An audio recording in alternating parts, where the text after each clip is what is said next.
ಮಾಲಿಕೆ 7 ಮಾಲಿಕೆ ವಿಶೇಷ ಸಕ್ರಿಯ ಲೇಖಕರು. ತಿಂಗಳ ವಿಶೇಷ ಲೇಖಕ BS ಜಯಪ್ರಕಾಶ್ ನಾರಾಯಣ ಅವರ ಕಾದಂಬರಿಗಳು. ಪುಸ್ತಕ ಪರಿಚಯ 8. ಪುಸ್ತಕದ ಹೆಸರು ಕಾಲವಲ್ಲಿರಲಿಲ್ಲ ದೇಶವಲ್ಲಿರಲಿಲ್ಲ. ಇಂಗ್ಲಿಷ್ ಮೂಲ ಲಿಯೋ ಟಾಲ್ಸ್ಟಾಯ್. ಕನ್ನಡಕ್ಕೆ BS ಜಯಪ್ರಕಾಶ್ ನಾರಾಯಣ. ಅಭಿಪ್ರಾಯ ನಾಗರಾಜ್. ಓದುತ್ತಿರುವವರು ಶ್ರೀಲಕ್ಷ್ಮಿ ವಿನೋದ್. ತಮ್ಮ ಜೀವನದ ಕೊನೆಯ 10 ವರ್ಷಗಳಲ್ಲಿ ಬರೆದಿರುವ ರಷ್ಯಾದ ಟಾಲ್ಸ್ಟಾಯ್ ಅವರ ವಿಚಾರಧಾರೆಗಳು ಕಾಲಖಂಡಗಳ ಮೇರೆ ದಾಟಿ ಈ ಪ್ರಸ್ತುತ ಜನಜೀವನದಲ್ಲಿ ಹಾಸುಹೊಕ್ಕಾಗಿವೆ. ಮನುಷ್ಯನೆಂಬ ಬೀಜವು ಮಾನವನಾಗುವ ಬೀಜಮಂತ್ರವನ್ನು ತಮ್ಮ ಚಿರಂತನ ಚಿಂತನಾಧಾರೆಯ ಮೂಲಕ ಪೊರೆದು ಪೋಷಿಸಿದ್ದಾರೆ. ಮನುಷ್ಯನ ಸಹಜ ಸ್ವಭಾವವನ್ನು, ಯಾವ ನಕಾರಾತ್ಮಕ ದೃಷ್ಟಿಕೋನವನ್ನು, ಯಾವ ಅವಹೇಳನವ ನಿಂದನೆ ಇಲ್ಲದೆ ತಮ್ಮ ವಿಭಿನ್ನವಾದ ದರ್ಶನದಿಂದ ಆಧುನಿಕ ಅಧ್ಯಾತ್ಮಕ್ಕೂ ಆಧಾರವನ್ನು ಒದಗಿಸಿದ್ದಾರೆ. ತಮ್ಮ ಮಾನವೀಯ ಮೌಲ್ಯಗಳನ್ನು ದೈನಂದಿನ ಬದುಕಿನುದ್ದಕ್ಕೂ ಬಾಳಿ ಬದುಕಿದ ಮಹಾನುಭಾವ ಲಿಯೋ ಟಾಲ್ಸ್ಟಾಯ್ ಅವರು. ಅಂತೆಯೇ ಅದಾವ ಮೌಲ್ಯಗಳನ್ನು ಅವರು ಪ್ರತಿಪಾದಿಸಿದ್ದಾರೋ ಅವು ಗಾಂಧಿಯವರನ್ನು ಪ್ರಭಾವಿಸಿ ಮಹಾತ್ಮನನ್ನಾಗಿಸಿದವು. ತಮ್ಮ ಸಾಹಿತ್ಯ, ಮಿಲಿಟರಿ ಸೇವೆ, ಶೈಕ್ಷಣಿಕ ಪ್ರಯೋಗ, ರೈತರ ಚಳವಳಿ, ಭೂಸುಧಾರಣೆ, ಆಧ್ಯಾತ್ಮ, ಕ್ರಾಂತಿ, ಇತರೆ ಕ್ಷೇತ್ರಗಳಲ್ಲಿ ಅವರು ಗಣನೀಯ ಬದಲಾವಣೆ ಮಾಡಿದರು. ವಿವಿಧ ವಿಷಯಗಳ ಬಗ್ಗೆ ಅವರು ಇಲ್ಲಿ ಚರ್ಚಿಸಿದ್ದಾರೆ. ಶಿಕ್ಷಣ ಎಂಬುದು ಬದುಕು ನಮ್ಮ ಮುಂದಿಡುವ ಪ್ರಶ್ನೆಗಳಿಗೆ ನಾವು ಮಾರುತ್ತರ ನೀಡುವ ಒಂದು ಕೌಶಲ್ಯವಾಗಿದೆ.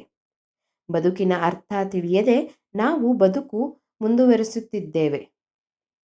ಯಾವಾಗ, ಏಕೆ ಮತ್ತು ಹೇಗೆ ಎಂಬ ಗುಟ್ಟನ್ನು ಎಂದೂ ಬಿಟ್ಟುಕೊಡದ ಈ ಬದುಕು ಹುಟ್ಟಿಸುವಷ್ಟು ದಿಗಿಲನ್ನು ಸಾವು ಹುಟ್ಟಿಸಲಾರದು.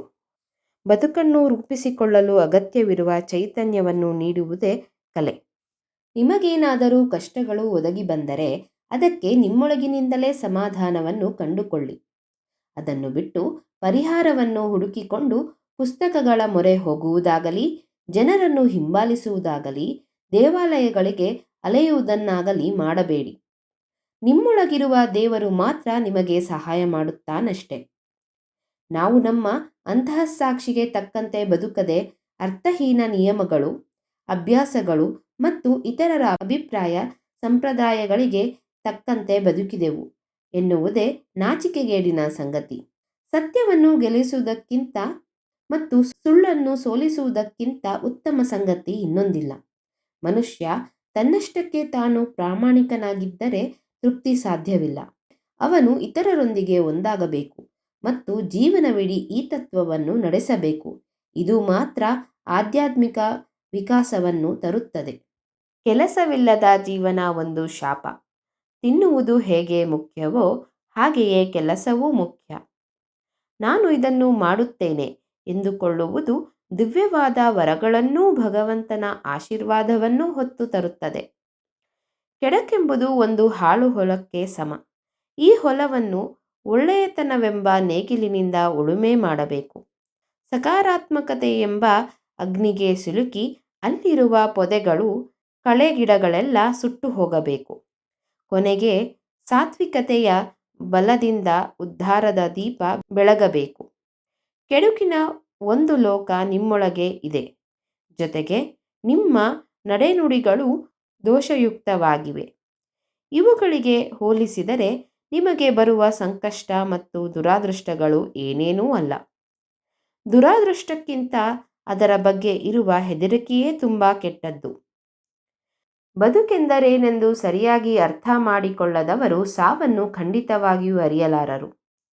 ಸಾವಿನೆಡೆಗೆ ಹೋಗುತ್ತಿರುವ ಮನುಷ್ಯನಲ್ಲಿರುವ ಆಂತರ್ಯದ ಬೆಳಕು ಸುತ್ತಮುತ್ತಲಿನದರ ಮೇಲೆಲ್ಲ ಹೊಳೆಯುತ್ತದೆ.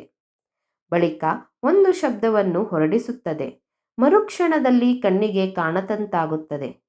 ಬದುಕಿರುವಾಗ ಮನುಷ್ಯನು ಈ ಬೆಳಕಿನಿಂದಲೇ ಚಿಂತೆಗಳು, ಸುಳ್ಳುಗಳು, ತಾಪತ್ರಯಗಳು ಮತ್ತು ಕೇಡಿನಿಂದ ತುಂಬಿರುವ ತನ್ನ ಜೀವನವನ್ನು ನಡೆಸುತ್ತಾನೆ. ಹೀಗೆ ಕಲಾತೀತ ಸತ್ಯದರ್ಶನವನ್ನು ತಮ್ಮ ಆಧ್ಯಾತ್ಮಿಕ ಅನುಭವದ ಮೂಲಕ ಸಾಹಿತ್ಯದ ಪರಿಧಿಯಲ್ಲಿ ಪರಿಣಾಮಕಾರಿಯಾಗಿ ಟಾಲ್ಸ್ಟಾಯ್ ಅವರು ಕೃತಿಗಿಳಿಸಿದ್ದಾರೆ. ಒಂದು ಸಕಾರಾತ್ಮಕ ಓದಿಗಾಗಿ ಖಂಡಿತ ಈ ಪುಸ್ತಕವನ್ನು ಓದಿ ನೋಡಿ. ಧನ್ಯವಾದಗಳು.